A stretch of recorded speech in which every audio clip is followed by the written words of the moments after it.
अस्सलाम वालेकुम व्यूअर्स, मैं हूं समीना पाशा। उम्मीद है आप लोग खैरियत से होंगे। व्यूअर्स, कुछ अहम खबरें और अपडेट्स लेकर इस व्लॉग में आपके सामने हाजिर है जनाब। और जैसा कि मैंने आपसे कहा था कि इमरान खान साहब खुद ही वजाहत से बता देंगे कि वजह क्या बनी जलसा मुलतवी करने की और क्या वो उसकी जिम्मेदारी उठा रहे हैं या नहीं, और इसमें क्या वाकई पार्टी क़यादत का कसूर था या नहीं। तो अब सारी कहानी जो है वो खुलकर तकरीबन सामने आ चुकी है और इसके कुछ मज़ीद नए पहलू भी हैं जिसके ऊपर बात करेंगे। आज इमरान खान साहब ने जो अडयाला जेल में गुफ्तगू की सहाफ़ियों से, बड़ी दिलचस्प भी है और इंटरेस्टिंग भी, और इसके साथ साथ बड़ी इंफॉर्मेटिव भी। तो इसके ऊपर ज़रा तफसीली आज रोशनी डालेंगे। इसके साथ साथ कुछ अहम ख़बरें आपके साथ मज़ीद भी शेयर करेंगे, क्योंकि एक तो हम ये देख रहे हैं कि एक अफसोसनाक वाक़या कच्चे के इलाके में पेश आया, जहाँ पर पुलिस एहलकार 12 के करीब पुलिस एहलकार शहीद हो गए हैं। बड़ा अफसोसनाक वाक़या है। इसके साथ साथ यूटिलिटी स्टोर्स बंद करने का जो फ़ैसला हुआ है इसके ऊपर भी थोड़ी बात करेंगे, और कुछ दीगर चीज़ें भी हैं जिनके ऊपर ज़िक्र करेंगे इसी व्लॉग में। आपसे रिक्वेस्ट है कि चैनल को सब्सक्राइब कर लें अगर अभी तक सब्सक्राइब नहीं किया। तो सबसे पहले इमरान खान साहब की कहानी, उनकी ज़बानी। इमरान खान साहब से आज जब मुख्तलिफ़ सहाफ़ियों की मुलाकात हुई और उनसे सवालात हुए, तो ज़ाहिर है जो आज सबसे ज़्यादा गुफ्तगू हुई वो जलसा मुलतवी करने के हवाले से थी और इसी से जुड़े हुए कई सवालात थे। तो इमरान खान साहब ने सबसे पहले इसकी वजह बताई और उन्होंने कहा कि उन तक कुछ मालूमात पहुँची थी कि इंतशार हो सकता है, ख़ास तौर पर ख़त्म नबूवत का जो मामला है उसके हवाले से मजहबी जमातें और उनके कारकुन बड़ी तादाद में रेड जोन में मौजूद हैं और खुदा न खास्ता कोई भी सूरत हाल वहाँ पर जन्म ले सकती है जिसकी वजह से इंतशार फैला। तो उसमें फिर ज़ाहिर है PTI के कारकुनों का जलसा होगा, वो भी आ रहे होंगे, तो फिर कोई भी सूरत हाल इस वक्त जन्म ले सकती है ऐसी, जिसमें खून रेज़ी भी हो सकती थी खुदा न खास्ता। और कोई भी जो सबसे बड़ा अंदेशा था वो ये कि कोई 9 मई जैसा वाक़या हो गया अगर, तो वो फिर से PTI के गले में डाल दिया जाएगा। तो इमरान खान साहब ने कहा कि इन मालूमात के बाद जब मुझ तक ये मालूमात पहुँची तो फिर मैंने आज़म सवाती और बैरिस्टर गौहर वग़ैरह अली अमीन से इस मामले पर बात की और फिर उनसे मुलाकात की, उनको पैगाम भेजा और फिर मेरी मुलाकात हुई, जिसके बाद फिर मैंने जलसा मुलतवी करने का ऐलान किया। लेकिन इसके साथ साथ ही इमरान खान साहब ने फ़ौरन ही ये जवाब दिया कि अब 8 सितंबर का हमने जलसे का नया एक फ़ैसला कर चुके हैं, जिसका एक NOC भी जारी हो चुका है। और उसके साथ ही इमरान खान साहब ने वाज़े तौर पर कहा कि अब ये जलसा यानी 8 सितंबर का जो इस्लामाबाद का जलसा है ये किसी सूरत मुलतवी नहीं होगा, ये हर सूरत होगा। और इमरान खान साहब ने कहा है कि अब की बार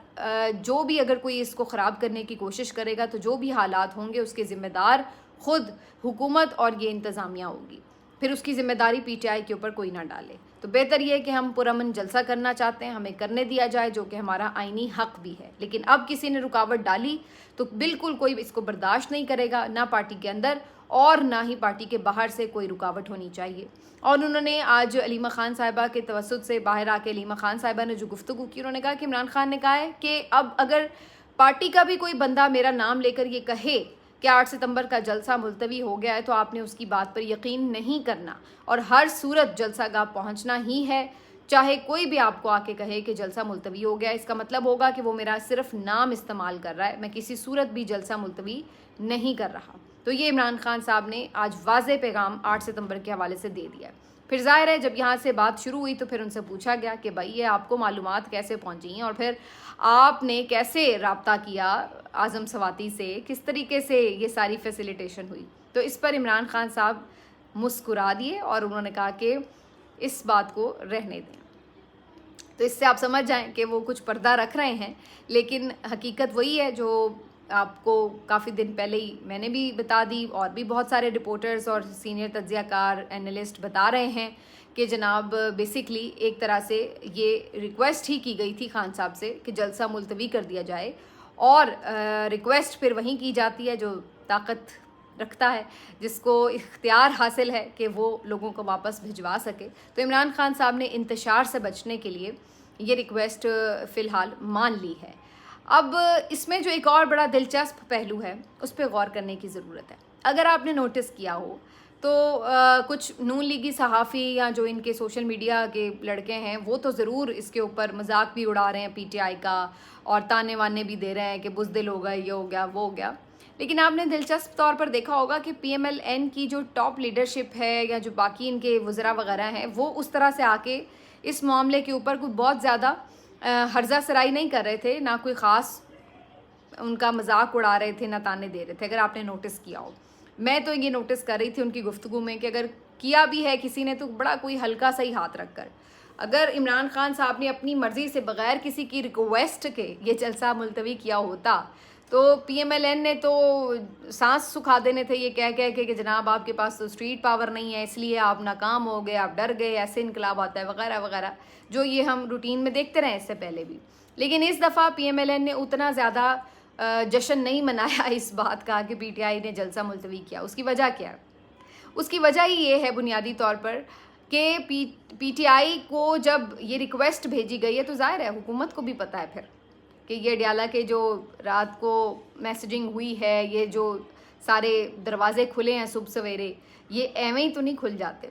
इससे PMLN को ये अंदाज़ा हो गया है कि शायद PTI की इस्टेब्लिशमेंट के साथ कोई कॉल थ्रू हो गई है, और इसी वजह से PMLN को अब इस बात की वजह से तहफ़्फ़ुज़ात शुरू हो चुके हैं, पेट में हल्का हल्का दर्द शुरू हो चुका है, और उनको ये लग रहा है कि अगर इनके मामलात नॉर्मलाइज हो गए, इनकी बातचीत अगर शुरू हो चुकी है, तो फिर ये कहाँ स्टैंड करेंगे, क्योंकि इनके पल्ले तो वैसे ही कुछ नहीं है सिवाय इस बात के कि इनके साथ वो लोग हैं। तो इस बात का आज इमरान खान साहब ने भी एक इंटरेस्टिंग वे में तज़किरा किया जब उनसे ये पूछा गया कि भाई आपको क्या नज़र आता है कि ये जिस तरह से चीज़ें हुई हैं, क्या इस्टेब्लिशमेंट से कोई बातचीत थ्रू हुई है। तो उन्होंने इस पर कहा कि जब आप नून लीग की सफ़ों में खलबली मची हुई देखें तो समझ जाएं कि इनको खदशा हो गया है कि PTI की इस्टेब्लिशमेंट के साथ कोई बातचीत चल रही है। अब इमरान खान साहब ने बड़ी स्मार्टली इसको सीधा सीधा नहीं कहा कि हाँ हमारी कोई इस्टेब्लिशमेंट से बात हुई है या इस्टेब्लिशमेंट के थ्रू हम तक कोई मैसेज आया, बल्कि उन्होंने उसको घुमा फिरा के ज़रा नून लीग के कैंप से होते हुए जवाब दिया है कि जब वहाँ पे आप कोई परेशानी देखें उनके कैंप में तो समझ जाएं कि कुछ है। तो ये बेसिकली उनको तो उन्होंने खदशा का लफ्ज़ इस्तेमाल किया, लेकिन हकीकत यही है कि बग़ैर इस तरह के किसी इन्वॉल्वमेंट के हम ये समझ नहीं सकते, या इसको हमारे लिए कबूल करना थोड़ा मुश्किल है कि एवं ही नहीं अडयाला के जेल के दरवाजे जो हैं सुबह 7 बजे खुल जाएं, फ़ोन भी मिल जाएं और फ़ोन के थ्रू सारी आपस में कम्युनिकेशन भी हो जाए, अली अमीन भी बात कर लें, आज़म सवाती को भी पैगाम पहुंच जाए, बैरिस्टर गौहर और आज़म सवाती सुबह 7 बजे पहुंच भी जाएं। तो ये सब किसी वजह से ही हो सकता है, ये इस तरह नहीं है कि नून लीग की हुकूमत खोल दे या जेल इंतज़ामिया दरवाजे खोल दे। ठीक है, तो इमरान खान साहब ने इनडायरेक्ट वे इस चीज़ को थोड़ा सा इस तरह से बता दिया है। उसके बाद जनाब इमरान खान साहब से जब अलीमा खान साहिबा की ऑडियो के हवाले से बात हुई तो इस पर भी उन्होंने कहा कि असल में बात यह है कि तमाम जो PTI कारकुन हैं वो भी गुस्से का शिकार थे और उनको भी गुस्सा था, वो नहीं चाहते थे कि जलसा मुलतवी हो। मैं भी नहीं चाहता था कि जलसा मुलतवी हो, कोई भी नहीं चाहता था इनफैक्ट, लेकिन बस जिस तरह के हालात बने उससे इंतशार से बचने के लिए ये जलसा मुलतवी किया है, और इसी वजह से ज़ाहिर अलीमा खान साहिबा भी इसके ऊपर नाखुश थी और इस बात पे नाखुशगवारी का एक एहसास भी आ रहा है। उसके बाद आज ये भी उनसे पूछा गया कि जो आखिरी दिनों में सिक्योरिटी ज़राए के तवस्सुत से एक रद्द-ए-अमल आया था कि इमरान खान कौन होता है पूछने वाला, कहने वाला, कि जनरल फैज़ का जो सारा ट्रायल है वो खुफिया नहीं ओपन होना चाहिए। तो इसके ऊपर आज खान साहब ने जवाब दिया है, उन्होंने कहा कि मैं कौन हूँ, मैं पाकिस्तान की सबसे बड़ी जमात का सरबराह हूँ और मैं ये मुतालबा कर रहा हूँ कि जनरल फैज़ हमीद का ट्रायल ओपन होना चाहिए, क्योंकि वो ये कहते हैं कि ये कोई इस तरह का मामला नहीं था कि जिसमें कोई दूसरे मुल्क से कोई इंटेलिजेंस के मसले मसाइल थे या कोई इस टाइप की चीज़ थी, बल्कि इसमें एक सियासी जमात की इन्वॉल्वमेंट की भी चूँकि बात है, तो इसलिए ये ट्रायल जो है ये ओपन होना चाहिए।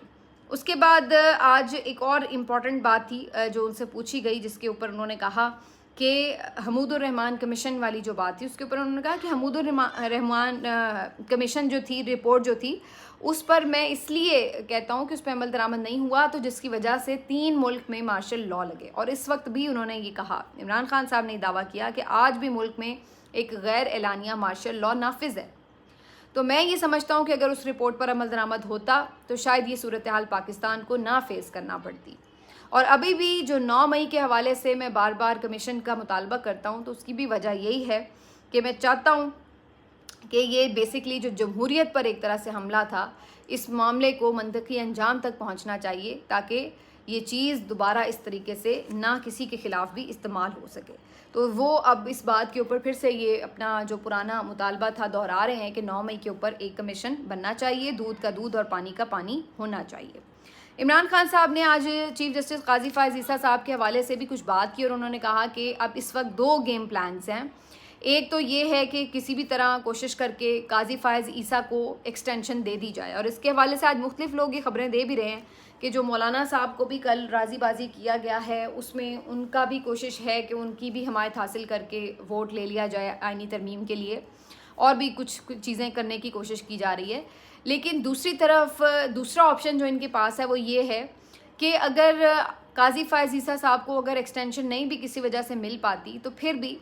जो एक रूटीन के हिसाब से अगले चीफ जस्टिस है उनका रास्ता रोकने की भी कोशिश है। और इमरान खान साहब कह रहे हैं कि दूसरा ऑप्शन ये कोशिश कर रहे हैं कि अपनी मर्ज़ी का कोई चीफ जस्टिस जो है उसको तैनात किया जाए। और ये मेरा ख्याल है इमरान खान साहब उसी तरफ इशारा कर रहे हैं जो मुख्तलिफ कोर्ट रिपोर्टर्स, ख़ासतौर पर हसनात मलिक साहब काफ़ी दफ़ा ये ख़बर दे चुके हैं कि हुकूमत जो एक जुडिशल पैकेज अनाउंस करना चाहती है उसमें वो ये तरीक़ाकार लिख रहे हैं वैसे भी कि जो टॉप 3 या टॉप 5 जो जजेस हैं उनमें से किसी को चीफ जस्टिस लगाने का इख्तियार वज़ीर आज़म को मिल जाए या हुकूमत को मिल जाए, जिस तरीके से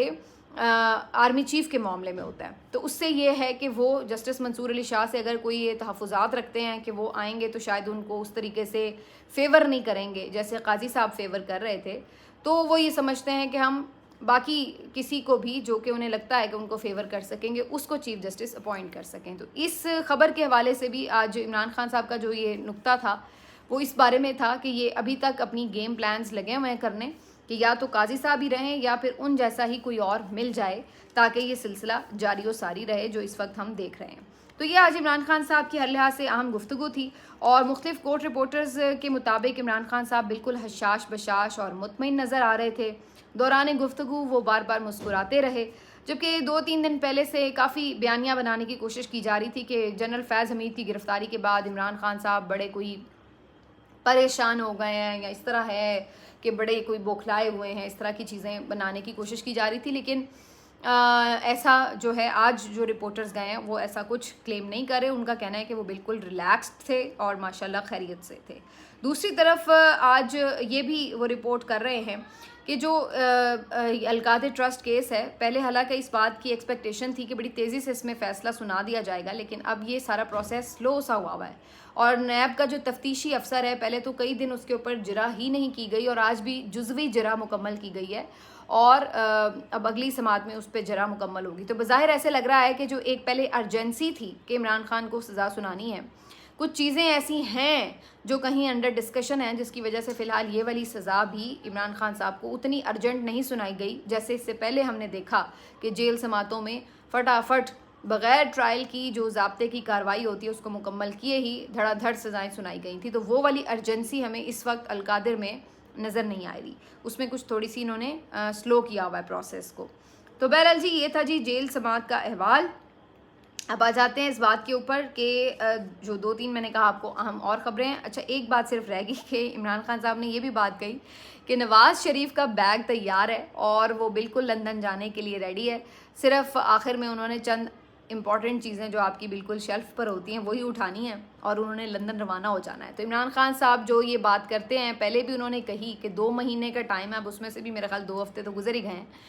तो इमरान खान साहब समझते हैं कि इस हुकूमत के पास टाइम बड़ा कम है, और जैसे ही इस हुकूमत के बुरे दिन शुरू होने हैं या इनको नज़र आना है कि हमारी हुकूमत नहीं बच रही, तो सबसे पहले जो फ़्लाइट लेंगे वो नवाज़ शरीफ साहब लेंगे और उन्होंने फ़ौरन लंदन रवाना हो जाना है। तो खान साहब जो हैं वो आज भी नवाज़ शरीफ साहब के इस हवाले से बात कर रहे थे, और मुझे वैसे इस बात में काफ़ी आपस की बात हकीकत से करीब तर नज़र आती है ये बात भी।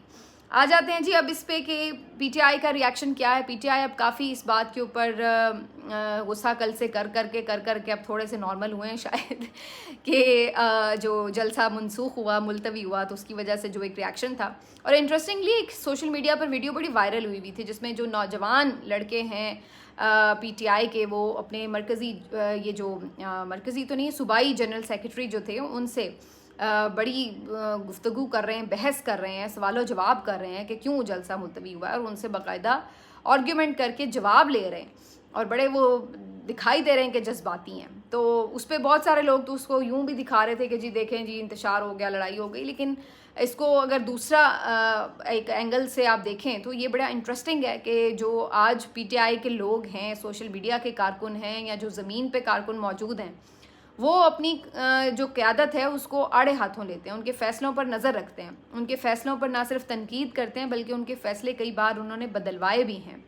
तो ये एक डायनामिक और एक जमहूरी पार्टी होने का बड़ा अच्छा सबूत है। बाकी पार्टीज़ में आप ये तसव्वुर भी नहीं कर सकते कि पार्टी लीडर ने जो कह दिया है, बाकी कारकुनों तक तो बात ही दूर आती है। मतलब जो इवन इनके MPAs, MNA, सेनेटर्स जो बिल्कुल इनकी कोर कमेटी के मेंबर्स होते हैं, वो भी बाज़-औक़ात उस तरीके से सवाल जवाब के अंदाज में नहीं पूछ सकते। अपना मशवरा या सजेशन तो कोई दे दे तो दे दे, लेकिन इस तरह नहीं है कि आड़े हाथों ही ले लें अपनी क़यादत को कि भाई इधर आए ना ज़रा, आपने ये किया तो किया क्यों। लेकिन यहाँ पर आप देखें तो एक कारकुन लेवल के जो लड़के हैं, नौउमर, वो भी अपनी जो सीनियर क़यादत है उसको कैसे आड़े हाथों लेते हैं और उससे बाकायदा वो सवाल जवाब करते हैं कि हमें जवाब दें, हमें मुतमईन करें। तो ये एक अच्छा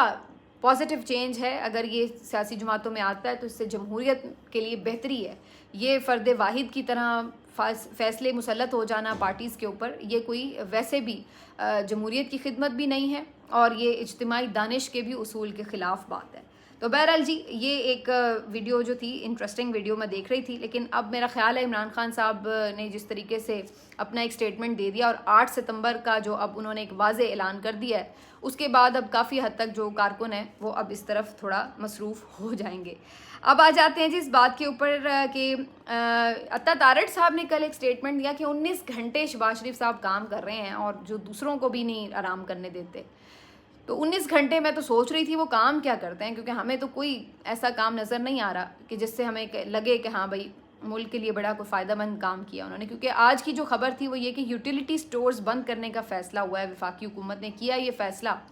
यूटिलिटी स्टोर्स पे ये था कि चलें कुछ खाने पीने की अशिया पे थोड़ी बहुत ही सही, लेकिन कुछ ना कुछ सब्सिडी मिल जाती है तो कोई गरीब जाके वहाँ से ले लेता था। पहले मरहले में इन्होंने दालों वालों पे ख़त्म की वो सब्सिडी, फिर चीनी वगैरह पे ख़त्म कर दी, घी पे ख़त्म कर दी, लेकिन अब टोटली इन स्टोर्स को ही बंद करने का फ़ैसला कर लिया गया है। इन यूटिलिटी स्टोर्स पर तकरीबन कोई 11,000 के करीब मुलाजमीन हैं जो काम करते हैं, इससे वाबस्ता हैं। तो यानी अगर ये स्टोर बंद होते हैं तो उनका रोज़गार भी ख़तरे में पड़ गया, वो भी गया। और इसके साथ साथ जो हज़ारों लाखों की तादाद में लोग इससे ख़रीदारी करते हैं और थोड़ा बहुत कोई अपने लिए रिलीफ हासिल कर लेते हैं, गरीब आदमी, वो भी उस बचत से भी गया। तो बुनियादी तौर पर ये ख़ुदकुश हमला है एक तरह से जो इन्होंने किया है। एक तरफ ये कहते हैं कि जी हम मईशत के लिए बड़ी कोई बेहतरी कर रहे हैं, दूसरी तरफ इनके हालात ये हैं। तो 19 घंटे जो शहबाज शरीफ साहब काम करते हैं, मुझे बता दें कि वो करते क्या हैं। वो ये काम करते हैं कि बिजली महंगी करते हैं, वो ये काम करते हैं कि यूटिलिटी स्टोर्स बंद करते हैं, 19 घंटे काम करके ये इंटरनेट बंद करते हैं, 19 घंटे काम करके ये हालात अमनो अमान के इस हद तक ले आए हैं कि कल जो कच्चे के डाकुओं की सूरत हाल है, वो आपने वाक़या देखा और रिपोर्ट हुआ है, उसके यकीनन आपने पढ़ा होगा। 12 पुलिस एहलकार शहीद हो गए हैं और ये वही कच्चे का इलाका है जहाँ पर पिछले साल ये कहकर इंतखाबात मुलतवी कर दिए गए थे सुप्रीम कोर्ट में। ये बहाने बनाए गए थे कि कच्चे में ऑपरेशन हो रहा है बड़े पैमाने पर, पुलिस तो वहाँ सारी मसरूफ़ है, तो हम तो सिक्योरिटी नहीं प्रोवाइड कर सकते। बहाने वहाँ पे ये बनाए थे और सूरत हाल आज ये है कि यहाँ पर आज भी डाकू दनाते फिर रहे हैं और जो पुलिस एहलकार हैं उन बेचारों के पास प्रॉपर सहूलियात भी नहीं है कि उन डाकुओं का मुकाबला कर सकें, इक्विप्ड ही नहीं है वो उस तरह से। और ये अफसोसनाक वाक़या पेश आया। वो इतने अब दीदा दलेर हो चुके हैं, रॉकेट लॉन्चर से उन्होंने हमला करके 12 पुलिस एहलकार शहीद कर दिए। और आप अंदाज़ा लगाएं कि ये लोग आए हैं और आके कहते हैं कि जी हम 19 घंटे काम करते हैं। आप क्या 19 घंटों में कमाल कर रहे हैं, ये सिर्फ बता दीजिए। फ़ोटोशूट के अलावा हो क्या रहा है इस मुल्क में? हुकूमत नाम की कोई चीज़ एग्जिस्ट ही नहीं करती सिवाय फ़ोटोशूट के, या फिर कुछ चैनल्स की हेडलाइंस के अलावा। उसके अलावा कहाँ है हुकूमत? जिसका जिस तरह से दिल चाहता है वो उस तरीके से लोगों को लूट रहा है। महंगाई है तो बेपनाह है, बिजली के बिल हैं तो लोगों की चीखें निकलवा रहे हैं, उसके ऊपर उन्हें नई ट्रक की बत्तियों के पीछे लगा लिया। 19 घंटे काम करके ये कुछ हो रहा है इस मुल्क में। मिलते हैं आपसे अगले वीलॉग में, अपना ख्याल रखिए, अल्लाह हाफ़िज़।